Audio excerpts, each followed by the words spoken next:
it's a topic that's near and dear to my heart, which is how do we optimize ADD.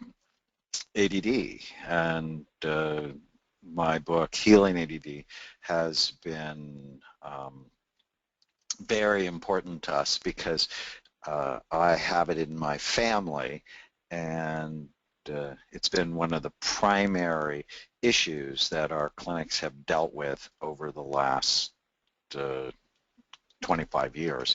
And I'm a child psychiatrist by training, and half the kids we see have ADD, and one of the things I learned early on is you really cannot effectively treat children who have it unless you diagnose and treat the parents they got it from. ADD is a genetic disorder, as we will soon find out. So I like to start with people who have ADD have many strengths. They're often very bright, creative, spontaneous, successful. It's been thought Edison had ADD, as well as Michael Phelps, the most decorated athlete in Olympic history. Also, Justin Timberlake and Terry Bradshaw have come out and said that they have ADD.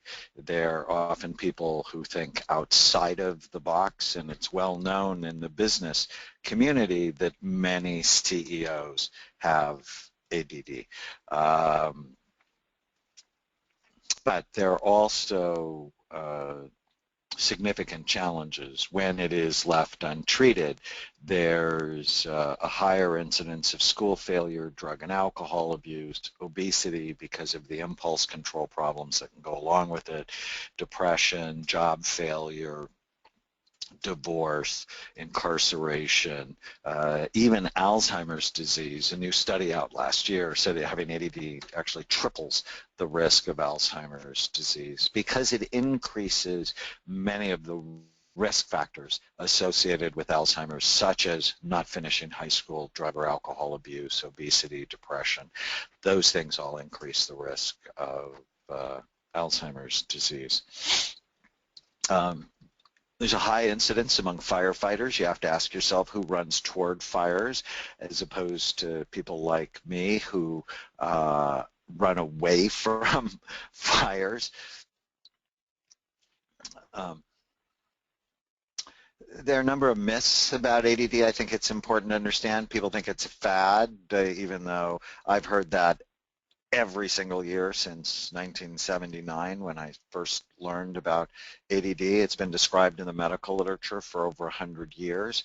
A lot of people say it is overdiagnosed, which may be true, but it's also significantly underdiagnosed, especially in girls, because they don't bring negative attention to themselves and the non-hyperactive introverted males. It is increasing in our population. There's just no doubt about it. Where classrooms used to have 1 or 2 of these kids, now they have 4, 5, 6, 7, 8 in their classrooms. And I think the reason is we are limiting PE, which also means you're limiting sunshine in kids. There's the excessive use of video games. Just last hour was talking to a mother whose son clearly has ADD and has a video game addiction. There's also, we're being exposed to toxins in much higher rates. Brand new studies out just this year showing pesticide load in our bodies is clearly associated with ADD. Pollution, air pollution load in our body is also associated with ADD, so we're being exposed to toxins, processed foods. Early 1980s, fat is bad, cholesterol is bad. They unfortunately replace fat in our diet with sugar and processed foods. My mind clearly associated with ADD. Clearly runs in families. This is my daughter, who is the hyperactive one growing up, and now she has Liam, who's very much like her. So clearly our experience, a lot of other people's experience as well, is if you have an ADD child, odds are one of the parents has it. If you have both parents have it, because often people with ADD tend to find each other, then almost all the kids will have it. So there are genetic causes to ADD, but also if you have brain trauma to the front part of your brain, that'll make you look like you have ADD symptoms. So it's one of the huge lessons we've learned at Amen Clinics. Food allergies can make you look like you have ADD, so I think all people who have ADD should go on an elimination diet for at least a month and be really serious about it for at least a month. Lead exposure has been associated with it, as has oxygen deprivation, and infections like Lyme and Panda syndromes or strep infections have been associated with ADD and OCD-like symptoms. Another myth is people with ADD should just try harder. Try harder. If only you tried harder, you would do better. Our brain imaging work, which is probably what we're best known for here at Amen Clinics, over the last 24 years, my colleagues and I have literally built the world's largest database of brain scans related to behavior. We've now have a database of 111,000 scans on patients from 111 countries. So this is not based on 50 cases that we've seen. It's based on a lot of data. And what we found in our ADD brains is the harder they try, the worse it gets. So often their brains are fine at rest, but when we get them to do a concentration task, their brains decrease in activity, and that's what you can see by the holes. So what you're looking at are two SPECT scans. SPECT looks at blood flow and activity. It looks at how your brain works. And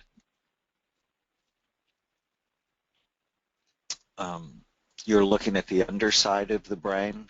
So what you should see is full, even, symmetrical activity. The color doesn't mean anything. It's the shape that matters. And the holes indicate areas of significantly low blood flow. And you can see when this person tries to concentrate, their frontal lobe shut down. The harder he tries, the worse things get in his brain, which means as he's trying, it becomes harder to think, harder to make a good decision, harder to be focused. On treatment, this brain is so much better. That's what we get really excited about. You are not stuck with the brain you have. You can make it better. We can prove it. Another myth is everybody outgrows it by 12 or 13, but clearly half the children who have it will have symptoms into adulthood. They tend to outgrow the hyperactivity, but still have the restlessness, impulse control, and distractibility issues. So I think of the hallmark symptoms of ADD are short attention span, but not for everything. For regular, routine, everyday things, easily distracted, problems with organization, especially for time and space, so they tend to be late. Their space tends to be not very well organized, poor follow-through, and issues with impulse control. So they often don't think before they say things, think before they do things. We all have times when we have a short attention span or we're disorganized. Is this the pattern of your life?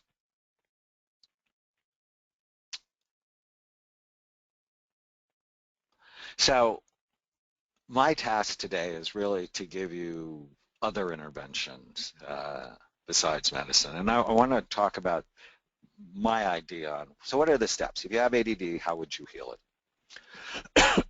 So you want to know if your loved one has it. Know your type. I mean, I think that's the big innovation that I have contributed to this field. It's just not one thing. It's 7 different things. Stop thinking everybody's the same. Targeted supplements or medications to your type. Got to get your diet right. I just think it's a huge intervention. Your brain uses 25% of the calories you consume. So a fast food diet is going to equate to a fast food mind. With the right behavioral strategies, along with getting your family involved. So when I first started doing the imaging work in 1991, as a child psychiatrist, half my patients had ADD of one form or another, which means I also saw a lot of their adults. And when we started scanning people, we very quickly realized it wasn't one thing. Initially it was 5 things, then 6 things, then 7 things that I write about in my book, Healing ADD. If people really like this lecture, they can also go to, I have a free video series called healingaddcourse.com. You can go check that out. So here are the types. Let me just quickly go through them. And you can learn more about them in the book. So the first one is classic ADD. I'm having a little trouble advancing the slides.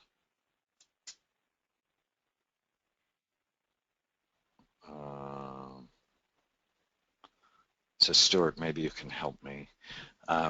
Classic ADD, there we go.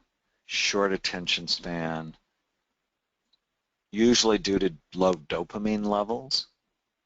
Short attention span, distractibility, disorganization, procrastination, poor impulse control, plus they're restless and hyperactive. So pretty much what people classically think of is ADD or ADHD.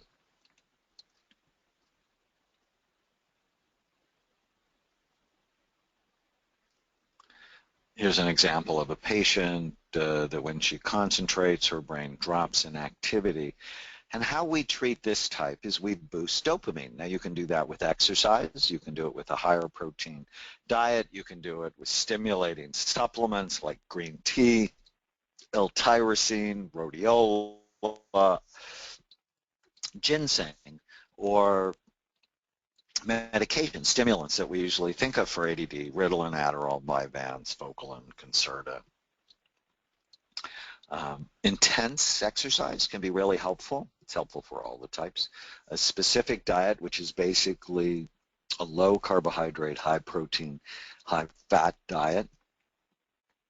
Omega-3 fatty acids, especially those that have a higher EPA content than DHA. There are different kinds of omega-3 fatty acids. In attentive ADD, they have the trouble focusing, but they're not hyperactive and not very impulsive at all. They tend to be more introverted. It's more common in girls. They have fewer behavior problems, but they still have the low activity in their prefrontal cortex. This is actually another daughter of mine, Brianne. She has this type and always a sweet kid, but never did well in school until she was properly treated.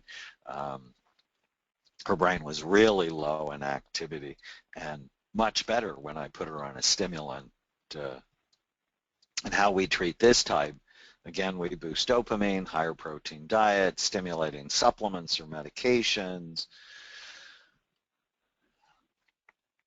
Exercise helps this type as well. And then one of the most interesting types that I discovered is what we call overfocused ADD. The problem wasn't so much low activity in the prefrontal cortex, it was high activity in a part of their brain called the anterior cingulate gyrus. It's the part of your brain that helps you shift attention. And so in order to pay attention, not only do you have to sustain your attention, you also have to be able to shift it, to go from idea to idea or thought to thought. Well, these people can't do that because the front part of their brain works too hard and they end up getting stuck in loops. They tend to have low serotonin and dopamine levels. So too much activity in this part of the brain. And so over-focused ADD, the symptoms are really they get stuck. So they have all the ADD symptoms, so short attention span, distractibility, procrastination. But their procrastination is not that they can't do it, it's they obsess on it. So they tend to worry, hold grudges. If things don't go their way, they get upset. They tend to be argumentative and oppositional. They're arguing with you in your head as soon as you say something. And they see too many errors, which is really interesting. And they also come from families of people who get stuck. So doing a good family history will often tell you a lot of information about them. So how we treat this type is we raise both serotonin and dopamine. You can do it with supplements or medications. So the supplements to raise serotonin, 5-HTP, L-tryptophan, saffron, inositol. And so what I'll often do is use 5-HTP with green tea as a way to be helpful for this type. From a medicine standpoint, I actually wrote a book about this 20 years ago called Healing the Chaos Within, which was about children and grandchildren of alcoholics. And on a combination of Prozac and Ritalin, they would just do amazingly well. Over the years, my practice, our practice at Amen Clinics has morphed to include supplements, but I think we're still masterful at using medications. But for this type, boosting serotonin and dopamine, and do not put them on a high-protein diet because, in fact, that will make them mean. So they need more sweet potatoes, more hummus in their diet than type 1 or 2. My wife actually has a cookbook on CD-ROM called Healing ADD Through Food that I just am so proud of her because she is masterful at taking really healthy food and making it taste amazing and putting it into these types. Temporal lobe ADD is, I suppose as a psychiatrist I see more complicated, I know I see more complicated patients than most people, especially if they come to Amen Clinics because we do the imaging work. And early on we learned if your temporal lobes aren't right, you're not going to be right. So the temporal lobes are underneath your temples, they're behind your eyes, they're involved in very important activities like learning, memory. And so if you have ADD symptoms plus temporal lobe symptoms, mood instability, irritability, temper problems, that's what we call temporal lobe ADD. So they have the ADD symptoms plus, often with dyslexia or learning problems, often have trouble holding information and maybe irritable. Here's an example of a patient of mine who had ADD, but Ritalin made him hallucinate. He also had violent outbursts, and I met him during his 3rd psychiatric hospitalization. He had really low temporal lobe activity, really low frontal lobe activity.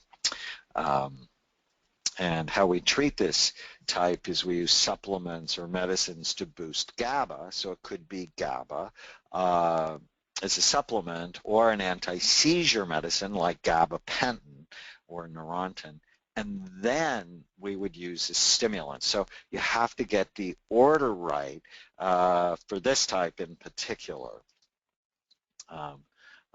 So in that order, so supplements or medications to boost GABA, then supplements or medications to boost dopamine. They do better on a higher protein, lower carbohydrate diet as well. Limbic ADD is where we really see ADD with significant negativity, sadness. So it's like they have both depression and ADD. Glass half empty attitude, often a poor appetite, more socially isolated. And this is the type I like stimulating supplements or medications that also enhance mood. So here, from a supplement standpoint, I would use SAMe. From a medication standpoint, I'd use Wellbutrin, and I found it to be really helpful for this particular type. One of the later types I described was the Ring of Fire, where it wasn't low activity in the brain, it was high activity in a pattern that looked like a fire. There was people, they were all the ADD symptoms, moody, easily distracted, too many thoughts, overly sensitive to light, sound, and touch. Jarrett's an example, who had the Ring of Fire. He's just done dramatically well. We think it may be early bipolar disorder, or they have significant food allergies, inflammation, sometimes even infections like Lyme can cause it. So we'll put them on an elimination diet, and then strategies to calm their brains. We may use GABA and serotonin together. And then the last type I described, anxious ADD. So they have all the ADD symptoms, plus they tend to be anxious, nervous, tense, predict the worst. And we use deep relaxation techniques. Meditation can be really helpful. We'll boost GABA and dopamine. So I know this is a lot of information quickly, but I talk about it either at healingaddcourse.com or my book, Healing ADD. Stimulants alone usually make anxious ADD people more anxious. So just a quick summary. Now, one of the things I was really tasked with today is to give you, what works in treating ADD. Let's start with what makes it worse. If you really are an evil person and you wanted to make ADD worse, say you're the ruler of the empire, and you would let everybody watch as much TV as they wanted and play as many video games as they wanted. Research is clear, I think, that it makes ADD worse. You give them a sedentary lifestyle. You'd feed them the standard American diet filled with processed, pesticide-laden foods with a lot of sugar and foods that quickly turn to sugar. You would sleep deprive them. Sleep is so interesting. We could do a whole session on sleep. And you'd give them caffeine, nicotine, and energy drinks. Yes, they do help ADD short term, but long term they make things worse. And so, I think about healing ADD. I limit TV and video games. I remember when Atari came into my life. I think it was 1987, 88, and my son was 11.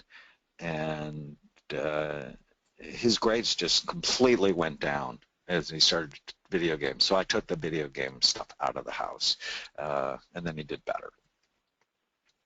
You want to walk.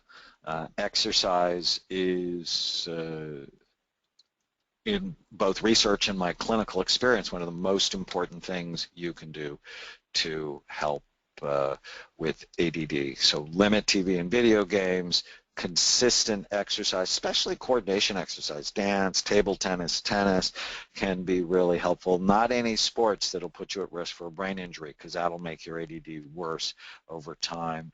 Focus on sleep. So I'm reading this great book called On Command, and there's a whole section on sleep and how critical it is for soldiers. If soldiers get 7 hours of sleep at night, they were 98% accurate. If they got only 6 hours of sleep, they were 50% accurate. Notice that huge difference with only 1 hour difference of sleep. If they got 5 hours of sleep, they were 28% accurate. If they got 4 hours of sleep, they were only 15% accurate. They were dangerous. So really focused on teaching the kids why, and yourself, why sleep is important, and really developing great sleep hygiene habits, which means no gadgets on at night, the room very dark, like pitch black dark, a little cooler than normal, and no noise. A lot of people who have ADD have trouble sleeping, and so, but they do better with an eye mask, earplugs, and perhaps white noise, like a fan. You want to eliminate caffeine, nicotine, and alcohol. Alcohol clearly make you ADD, as will marijuana. I don't know how many times I've had this discussion over the last 30 years. kids will come in and go, but marijuana helps me concentrate. Well, maybe if they have the ring of fire, it's calming things down, but it's toxic. I mean, we have to sort of, look at the truth, and the truth is we should not be putting people in jail who are smoking pot. I mean, that's just a stupid idea. It's a stupid idea. We could go on and on about that, but it is not good medicine. Like caffeine, nicotine, and alcohol are not good for your brain. Neither is pot. Diet, which is absolutely critical. We'll talk about that in a minute. And then type-specific supplements or medications like we talked about. There are a number of studies on using elimination diets for children, and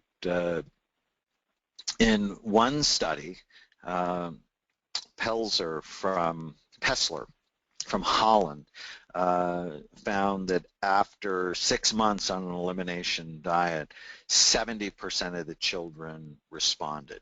I mean, it's just an amazingly high response rate. So what does that mean? It basically means you eliminate anything that's potentially toxic for the kids. And the reason it's hard to do elimination diets for ADD kids is often mom or dad has ADD, and it's just hard for them to organize themselves. In Healing ADD Through Food, Tana's book, she really tries to make it as easy as possible with recipes that have 5 ingredients or less. But I find that's just critically important.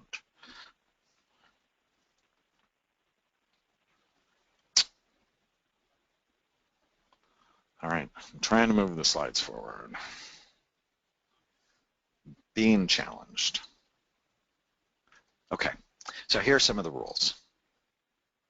Protein for breakfast. Keith Connors from Duke actually said if kids eat protein in the morning, their medicine lasts longer throughout the day.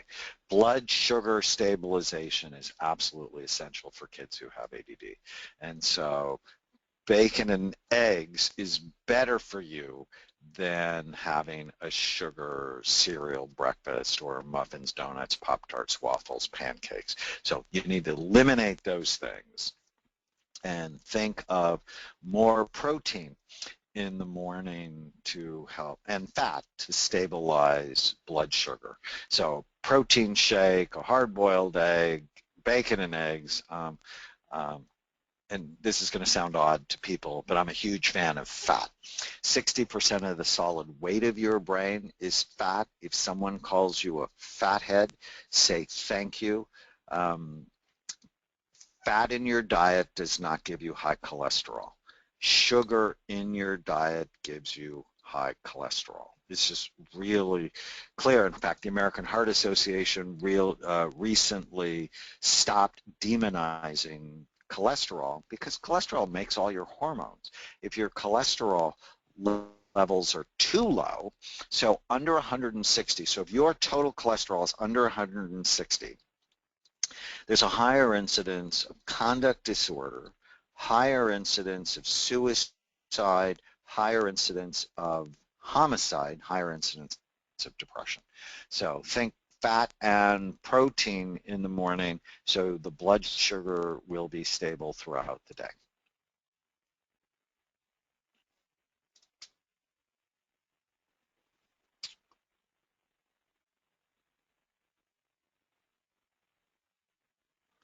All right, I want you to try an elimination diet for 3 to 4 weeks, smaller meals throughout the day, and don't get crazy with their snacks.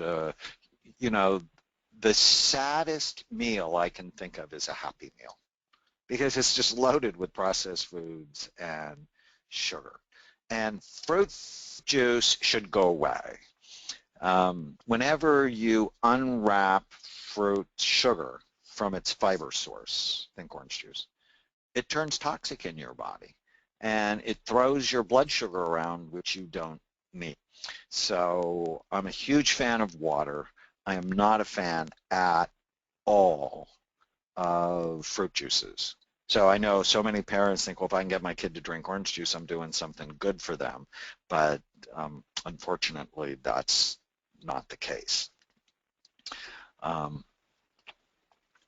Smaller meals throughout the day, basic supplements, multiple vitamin, fish oil.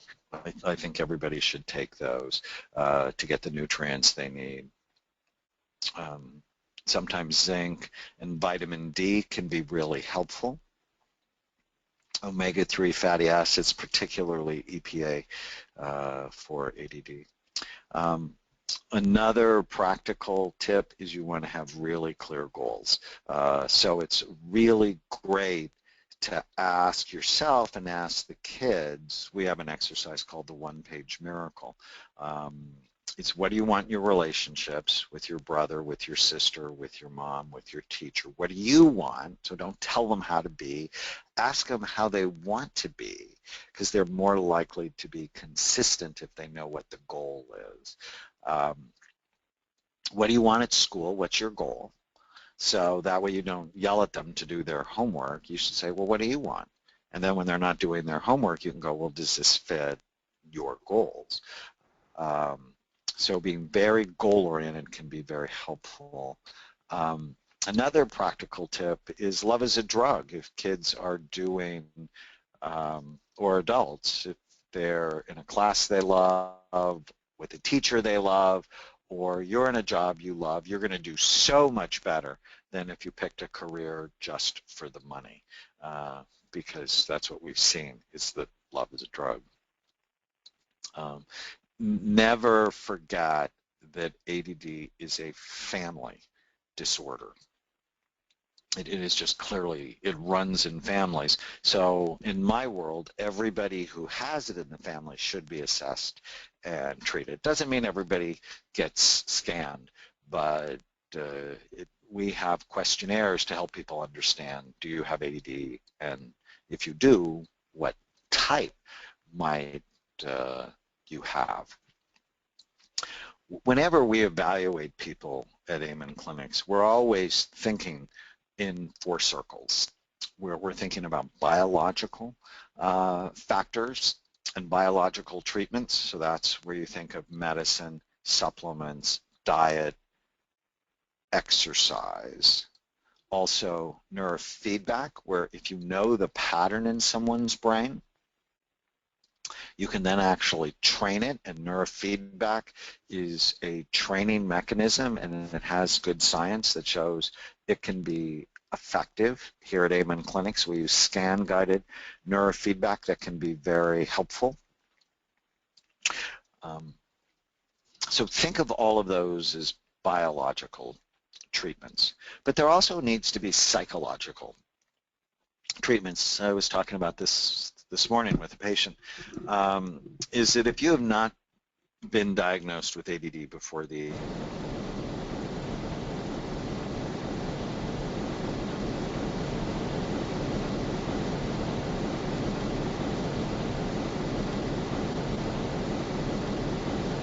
heck with it, and you stop trying.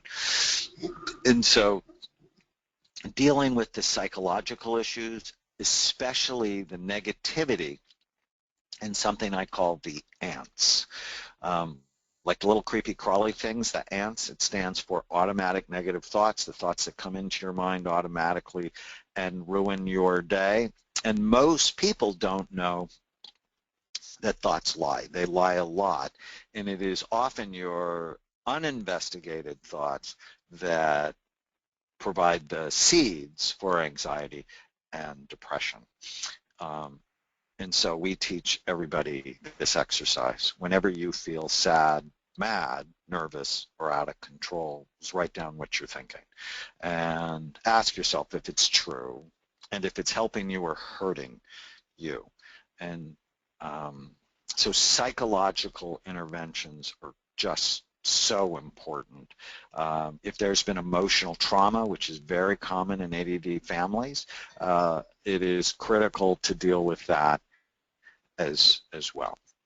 Social interventions, that's where I particularly like parent training, because what I found is individual psychotherapy for ADD kids is not nearly as effective, my experience, as training their parents how to be better parents, how to be, and you want the short course for parenting ADD kids. It's actually the short course for parenting any child. Remember these two words, firm and kind. You can be firm, which means when you say something, mean it, back it up, but always do it with kindness. People who have ADD, because of the low activity in the front part of their brain, they tend to seek conflict, seek stimulation, and seek negativity because it acts as a stimulant. If you have a really positive, loving thought about your wife or about your kid, well, that's really nice. But if you have a hateful thought about them, it's a stimulant. I mean, it really will activate the front part of your brain. The problem is kids and adults who have ADD can get addicted to the negativity, and they have no clue that that is actually happening for them. And so parent training, firm, kind, post really clear rules and expectations, and notice what you like a lot more than what you don't like. And then another social intervention is anybody who has ADD in the family should be assessed and treated, because without that, it is too disruptive for people's development over time. And then spiritual interventions is really, you got to ask people why they care, why they're on earth, what's their sense of meaning and purpose, because when people get passion, their focus gets so much better.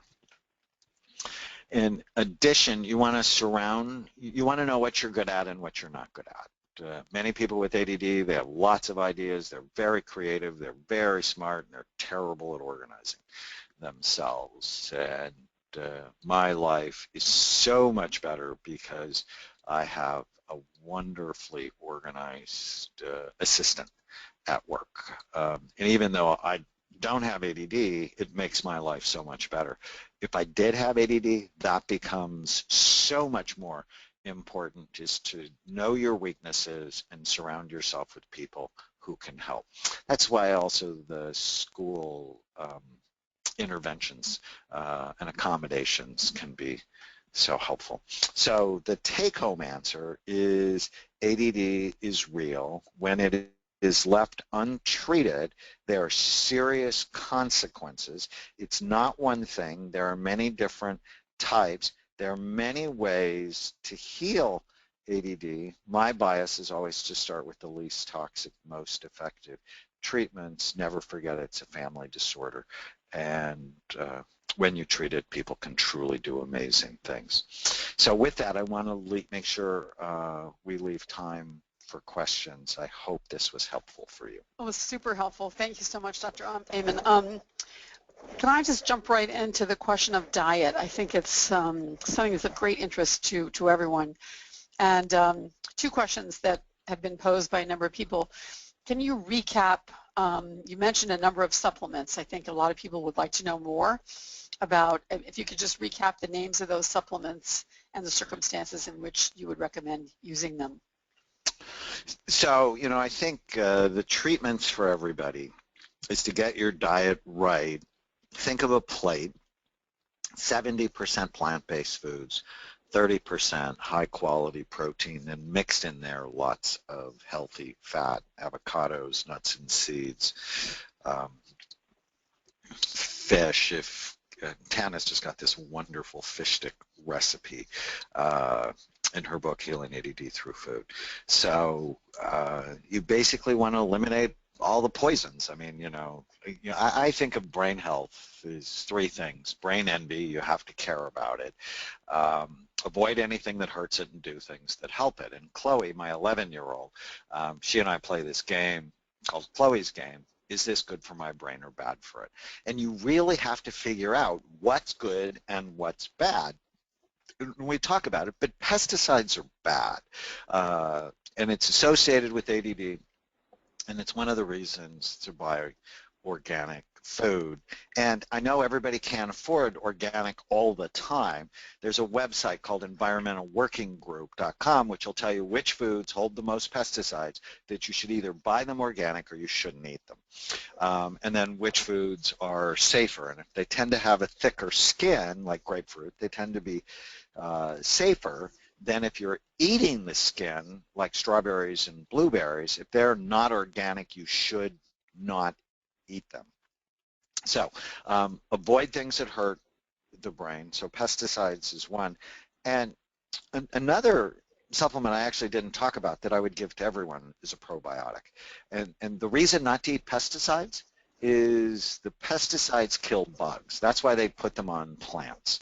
Well, if you ingest them, they kill the bugs in your gut. And the bugs in your gut, we have 100 trillion microorganisms or bacteria and other things in our gut that actually help us digest our food and make neurotransmitters. And so if you're ingesting pesticides, they kill those things, and then you have not only gut problems, you also have brain problems because your gut and your brain are totally connected. So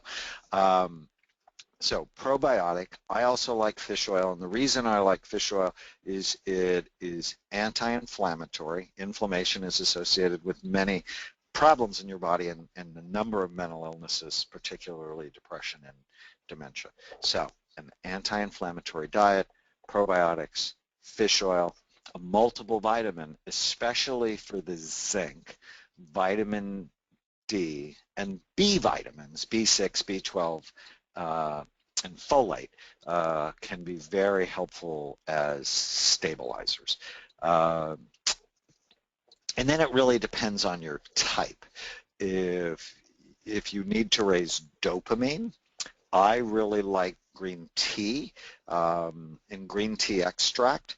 I also like rhodiola and ginseng and L-tyrosine, so those are my go-to supplements to help enhance dopamine. But maybe it's serotonin, worried, rigid, inflexible, things don't go your way, you get upset, and that part of the brain I talked about called the cingulate may be overactive, and then I'll use 5-HTP, saffron, or tryptophan. I like the supplement GABA if I need to calm down anxiety or work on temporal lobe, ADD. And so I'm always thinking, okay, here are the basic supplements, multiple vitamin, fish oil, probiotic. I think of that for everybody. And that's helpful. Think of it with types. And some people, especially with the types, they'll do really well. For example, they might do really well with the serotonin ones, and the dopamine ones not so much, and they need a little bit of a stimulant. But if you do the lifestyle interventions that I talked about, you're probably going to need less medication. So, and the goal should never be no medication. Let me just put it out there as a psychiatrist, because I've had this discussion 10,000 times. People go, well, I don't want to take medicine. And I'm like, that's a bad goal. The goal should always be your best functioning. If we can do it without the medicine, great. But, it's sort of like, I think of ADD like people who need glasses. People need glasses, aren't dumb, crazy, or stupid. If we can do eye training exercises and you don't have to wear them, great. But if you need the glasses, it may save your life. Interesting. Yeah. In terms of finding out one's type of ADHD, I think there's some. I know that the full scan is the best way, but for those who can't do that, I think there are some quizzes on your site that are helpful. Is that right?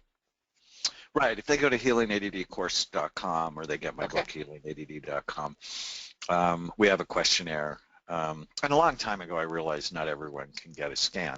I mean, Sure. If you've tried 3 things and it's not working, come get a scan. I mean, people go, oh, the cost. And I always think, well, what's the cost of having an effectively working brain? I mean, that's expensive. The cost of the scan's not expensive when you compare it to.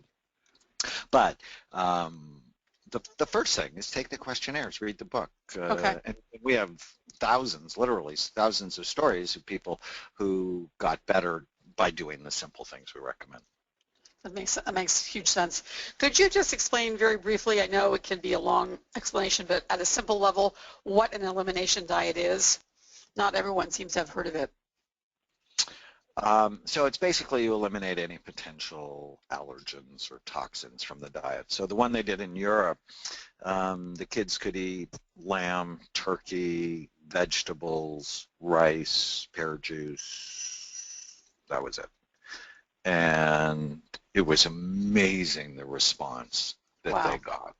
I mean, just amazing. And Healing ADD actually lay out, you know, the elimination diet we use here at Amen Clinics and also at Healing ADD course. But basically, you eliminate gluten, corn, soy, dairy, and chocolate to start. Although I don't know if you know, but we actually make our own brain healthy chocolate, no sugar, no dairy. Wow. It tastes awesome. But so, and people go, oh, well, there's nothing I can eat. Well, it's true if the sense is all you eat is crap, then there's no crap you can eat. But there are a ton of things you can eat that actually taste amazing. And when you get rid of the processed fast food, your taste buds will come back. In about 10 days, the cravings go away, and an orange, for example, will explode with flavor. Where, you know, when you're eating a lot of processed foods, it doesn't. Okay, that makes sense. I want to switch to a topic that is surprisingly high number of questions about this. We have 4 or 5 people who have posted that they've been diagnosed with ADHD or ADD late in life, 60, 66, one person in their 70s, and they're asking, is it too late to treat or to start dealing with ADHD at that age? Absolutely not. In fact, it's more important. You know, as we age, our brain gets less and less active. ADD can get worse and worse. But my favorite story is a 94-year-old great-grandmother who came to see me. And I'm like, why are you here? And she said, well, you helped my great-granddaughter, you helped my grandson, you helped my son. I want to finish the paper. I've never been able to finish the paper. And we scanned her. She clearly had ADD. And a month later, she came back, and I mean, she had the biggest smile on her face, and she said, Dr. Amen, I read my first book. Wow, that's great. Yeah. It's never too late. All right. And at the other end of the spectrum, there's someone on the webinar who's has a strong family history of ADHD and a 3-year-old daughter who is absolutely incapable of stopping moving. Her family is convinced that she has ADHD, but their doctors and pediatricians won't even entertain the thought of treating a child at this age. What's your feeling on kids under age 5 or 6? They should see child psychiatrists. I mean, they should see people who are really experienced in that. 30% of 3-year-olds look hyperactive. About 5 to 10% of 4-year-olds look hyperactive. So I think unless you're really an expert, the first time you can diagnose it is 4 years old. Children under 3, the prescriptions have, I don't know, quadrupled over the last 20 years. They've really gone crazy. And I'm thinking, well, let's do the natural things first and see what progress. But if you're 3 and you're unable to control yourself, focus, that's already starting to do a negative thing to your self-esteem and to your ability to catch up to your peers. So, you know, I wouldn't do a stimulant right off, but I'd do the other things, and if they didn't work, then I'd do a stimulant. Okay. Do the natural, the healthy, the food, and avoiding sugars, fruit, and so forth. The food, the supplements, the exercise. Right. You bet. Makes sense. How about neurofeedback? People are interested in that's one of the tools in your toolkit. Any comments on neurofeedback, types of neurofeedback? I think people find it somewhat confusing and overwhelming, the number of kinds of neurofeedback programs there are available nowadays. You know, I'm a fan of it because it's basically a brain training program. I like to do the training based on the type of brain a person has. So we use scan-guided neurofeedback because it's quite an investment in time and energy. And so we do it. We've done it for a long time. We feel like it's very effective. Now it's more effective when you do it in context of the other things that we talked about. But I think it needs to be directed to what's going on in your brain. If you do, the standard ADD protocol for everybody, it helps some people, but it actually hurts other people. Okay. Interesting. Lots of concern from people about how to find a good expert. If they can't get to one of your clinics, are there others around the country that follow your protocols? Are there any in Canada? And in general, how does one go about finding a knowledgeable practitioner? So we actually have 700 affiliates. Really? I think many of them are listed on our websites. That's great news. Yeah. They don't do the imaging work, but they use our questionnaires and know how to recommend things like supplements. So if they go to amenclinics.com, that's the easiest way to get to us. Go to amenclinics.com and click on clinics and then professionals. They can find some of our affiliates around the country. Oh, that's terrific. Unfortunately, I have got to run because I've got another. Okay. Dr. Drummond, thank you so much for all that you do and for your time today. It was extremely helpful. And, thank you so much. It's always my pleasure to be connected with you guys and to help serve your community. Thank you. And everyone, look for the Dr. Amen's slides and the audio at attitudemag.com/webinars. Thanks again.